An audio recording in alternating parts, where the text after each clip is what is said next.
Quando disseram que a moda brasileira nunca vai ser levada a sério depois do desfile da Blue Man na Rio Fashion Week, eu fiquei pensando se o incômodo ali era mesmo sobre as roupas. Porque pra mim o problema nunca foi ambulante e influenciador dividindo a passarela com as modelos. Era a boa e velha dificuldade brasileira de aceitar tudo aquilo que parece brasileiro demais. O que me incomoda mesmo é essa tentativa de manter a moda longe da vida, longe do cotidiano, como se sofisticação dependesse justamente de apagar parte de quem a gente é. E aí eu fico pensando, desde quando ser sofisticado virou a meta de todo desfile, de toda marca? E mais importante ainda, o que a gente chama de sofisticação? Porque essa palavra circula muito, mas quase sempre ela vem acompanhada da mesma referência, uma ideia de elegância importada, geralmente europeia, geralmente distante da nossa própria identidade. Se você ainda não me conhece, eu sou a Paula Cassa, sou consultora de estilo e aqui a gente fala sobre moda, política, cultura e estilo pessoal. Se a moda é um retrato cultural, ela não pode continuar tentando performar um Brasil que nunca existiu.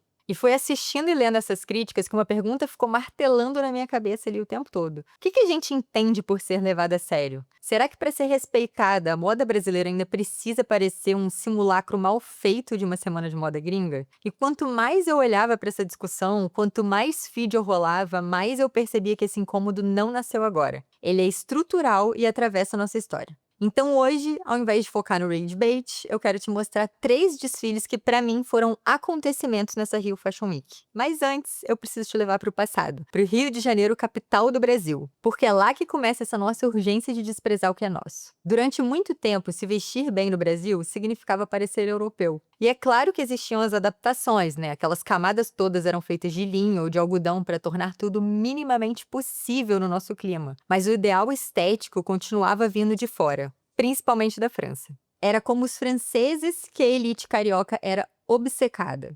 No Rio do século XIX, a roupa da elite funcionava como um demarcador. Ela mostrava proximidade com a Europa e distância com o resto do Brasil. Se aproximar daquela estética importava muito mais do que qualquer lógica prática. E esse delírio durou muito tempo. Mesmo na República, o centro do Rio tinha peleterias. E vamos combinar? Usar pele no Rio de Janeiro era status, distinção, enfim, eles estavam falando em alto e bom som. Eu não pertenço a esse lugar. E se engana quem pensa que esse papo aqui é só sobre roupa. A gente está falando de hierarquia. Porque nós aprendemos desde sempre que o que vem de fora vale mais. Mas essa vontade não estava só no jeito de vestir. Ela também existia no projeto de país, que o governo brasileiro estimulou a vinda de imigrantes europeus com um objetivo explícito, que era o branqueamento da nossa população.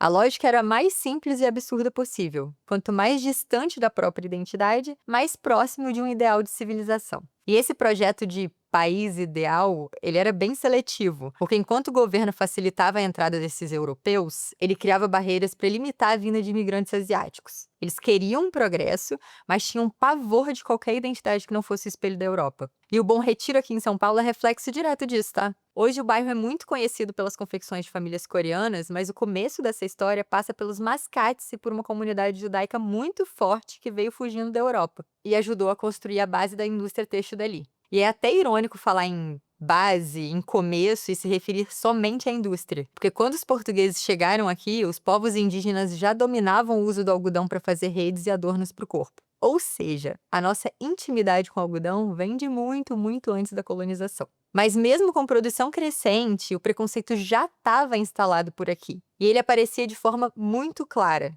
Tem uma parte num livro que eu gosto muito, que é a História da Moda no Brasil, que eu precisei trazer para cá. É um diálogo que se passa em 1908. Uma mulher entrou numa loja e quando o vendedor oferece um tecido nacional para ela, ela acha um absurdo. Era absurdo porque ela não estava fazendo compras para as criadas. Era para ela, então o tecido tinha que ser inglês. Complicado, né? E, sinceramente, toda vez que eu vejo críticas que ignoram completamente o que a gente produz de bom por aqui, comparando o nosso modo de fazer com os países do hemisfério norte, eu fico pensando se não é o mesmo olhar. Um olhar de quem aprendeu a desconfiar do próprio valor, enquanto a gente construía aos poucos a maior cadeia têxtil da América Latina. Eu acho que é muito importante a gente parar de tratar a moda brasileira como se ela fosse uma promessa e começar a enxergar como a potência que ela é. A gente produz um dos melhores fios de seda do mundo, gente. Nós somos referências em moda praia, estamos entre os maiores produtores de jeans do planeta. A nossa cadeia é completa. A gente planta, colhe, fia, tece e desfila. Não falta capacidade, não falta técnica e definitivamente não falta repertório. Sabe quem entendia disso como ninguém? Ariano Suassuna. Ele falava muito sobre esse deslumbramento automático que o brasileiro tem com tudo que vem do exterior. Mas ele nunca defendeu um isolamento nosso. O ponto dele era outro. Antes de admirar o que vem de fora, a gente precisa reconhecer o valor do que já é nosso. Porque sem isso, a influência vira submissão. Com enraizamento, com entendimento de quem a gente é, ela vira incorporação. Contra a cultura americana, de verdade, eu não tenho não. Como não tenho contra nenhum país. Agora eu quero afirmar a nossa. Porque aí qualquer coisa que nos venha de fora, em vez de ser uma influência que nos esmaga, que nos corrompe, que nos descaracteriza, passa a ser uma incorporação que nos enriquece. E eu acho que essa reflexão serve para quem cria, para quem analisa, para quem consome, mas principalmente para quem pode consumir o que é nosso e ainda assim só reconhece valor quando ele aparece com o que vem de fora.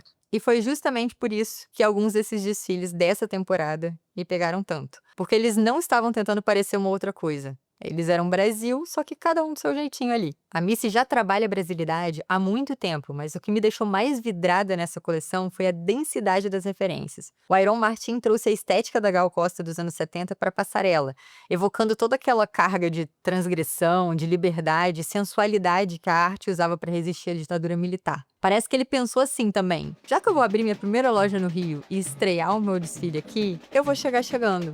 E ele ocupou a Sapucaí ao som da bateria da Beija-Flor. Mas o carnaval não foi só pano de fundo. Ele apareceu em peças feitas por carnavalescos. A Missy misturou alfaiataria com crochê, macramê com biquínis de jutas e tecidos nacionais inovadores com bordados delicadíssimos. Teve couro feito de capim e peças criadas a partir de redes de pescas descartadas. A Missy pegou o corpo, a rua e o espetáculo e transformou tudo isso em luxo. Para mim, ver a Caroline Vito trazendo a marca dela para o Brasil depois de uma trajetória incrível em Londres foi um evento. Um dos desfiles mais importantes dessa temporada, tá? Porque a Caroline parte de uma premissa que deveria ser o básico, mas que a indústria insiste em ignorar, que é o corpo não é um detalhe que você pensa depois. Não dá para colocar um look na passarela, né? E quando a roupa chega na loja, a grade vai morrer no 42. Vamos combinar que quando isso acontece, é marketing, não é moda. E na marca dela, a coleção nasce na prototipagem. É direto nesses corpos. A linguagem passa por esses aros metálicos que não tentam esconder nada. Eles emolduram. O metal encontra a pele, o recorte delineia sem apertar e a sensualidade é explícita ali. Eu amo as peças dela.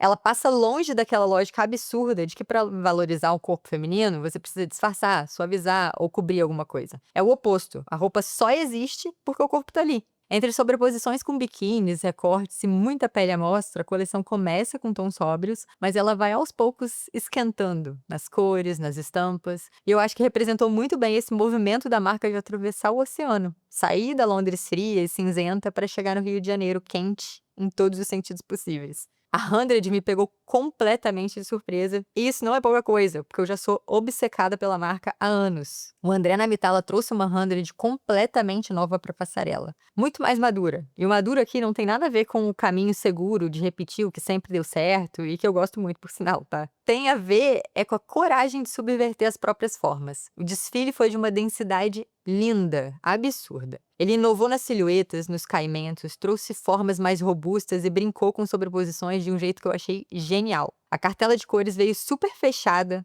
pesada, conversando com texturas como o veludo e o couro. E a trilha sonora ao vivo, com a Companhia de Ópera da Lapa, transformou a apresentação em um acontecimento. O dramático e o erudito ali contrastam e deixam as roupas ainda mais potentes. Com a 100, o Rio viu o retorno da sua semana de moda da maneira mais intensa e menos óbvia possível. Porque o Brasil também é isso. Também é densidade, também é alfaiataria, é sombra, é drama. Tem espaço para o corpo todo coberto e para o corpo todo à mostra. Para a orquestra e para o passeio também. Para o crochê, para o metal. E nenhum desses Brasis anula o outro. Esse é o meu ponto. O maior erro é tentar encaixar a identidade brasileira numa estética única e tentar existir de maneira séria, sóbria ou com alguma referência de fora. A moda brasileira não precisa de nada além do Brasil para ter profundidade. Porque prestígio internacional é ótimo? Claro que é. Eu sou a primeira a querer ver a moda brasileira ganhando cada vez mais reconhecimento lá fora. Mas o que acontece fora não pode continuar sendo a única régua para medir o que a gente queria aqui dentro. Tem muita marca brasileira entregando design, técnica, conceito e profundidade. Tem pesquisa, tem repertório, tem indústria, tem excelência. O problema muitas vezes não está na criação. Está no olhar de quem consome de quem cria e de quem observa.